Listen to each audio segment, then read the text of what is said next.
Alright guys, we're back with another video. Welcome back.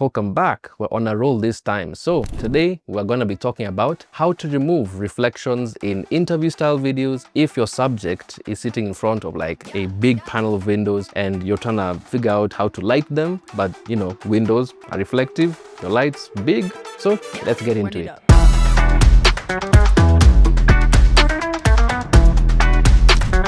So a couple of things you have to take into account when you're on set itself is that how you position your lights makes all the difference. You cannot face your lights towards your subject, directly in front of them, and have the reflection be directly behind them in a way that it encompasses part of their body. And this is also true for if they're doing any expressions like with their hands sideways. Take for instance, if there was a reflection behind this hand of mine and you're trying to remove it in post, well, my hand is also going to disappear with that reflection. So keep in mind that if you're going to do this, make sure there's clearance between the reflection in the window and the subject that you're trying to film. So in the example I'm going to give you guys, I personally had my key light over here, the Litemons LA300R, attached to a lantern softbox, an aperture lantern softbox. I boomed it using a C-stand and I raised it above my subject. So anyway, let's jump into the editing suite and talk more about how you can actually remove the reflections after filming.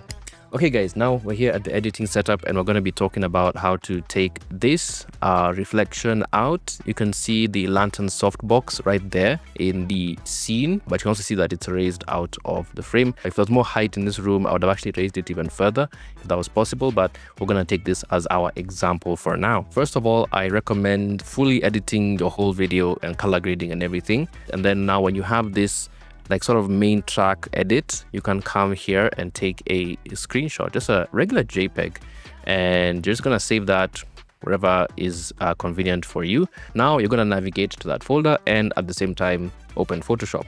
Okay, so now we have our frame added to Photoshop and you can see it's basically the same thing, it's a JPEG export. So now what I'm gonna do is I'm gonna create a second layer like this, and here in Photoshop you have kind of various ways that you can remove the reflection.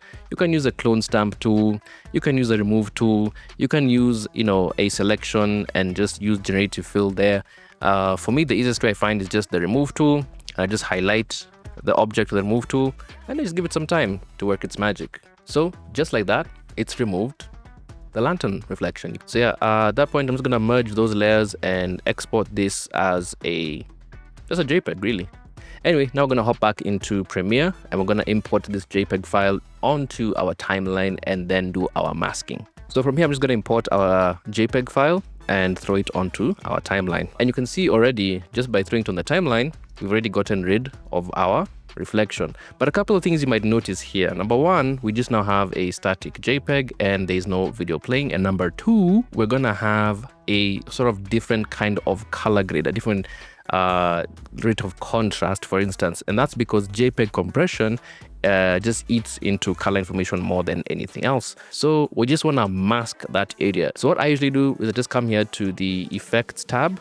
I click on the thing in the timeline, and over here in the effects tab you see opacity. So this is what we're going to use to actually just blend this out. I'm going to do it in a very rudimentary way just for example's sake, but usually sometimes I'd use the pen tool just to be more accurate, but we're just going to use the ellipse tool over here. And you can already see that's pretty much almost done. So we just put a mask around where that reflection is. And with that, we can add maybe a bit of feathering to make it a bit more seamless in the shot, right? We can check with a larger frame like this, and then we're going to play the video.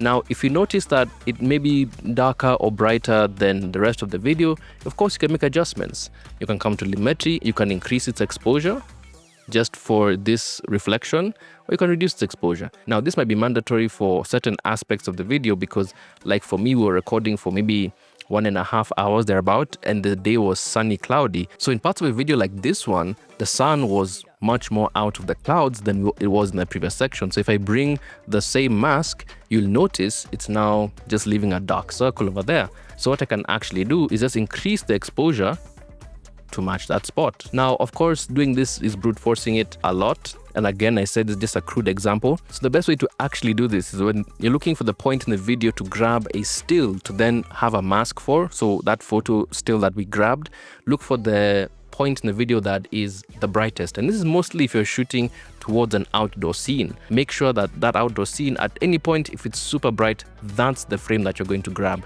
not the darkest one. I just like the darkest one because it just looks the best in terms of the whole shoot. Definitely for this, when you're doing this, keep in mind a lot of things can change, especially if you're doing a long recording. If this was just like a 10-minute clip, I wouldn't even care at what point I'm sampling the frame from. It would just be any point in the timeline. But as you can see, if you're looking just at the subjects here, it's really hard to notice any difference. If I didn't show you this method, and if you didn't know, you probably wouldn't have even known that I took out a reflection from that point. And so guys, that's gonna be it for this video. If you have any more questions about this method, let me know down in the comments below, and I'll catch you guys in the next one. Till then, peace.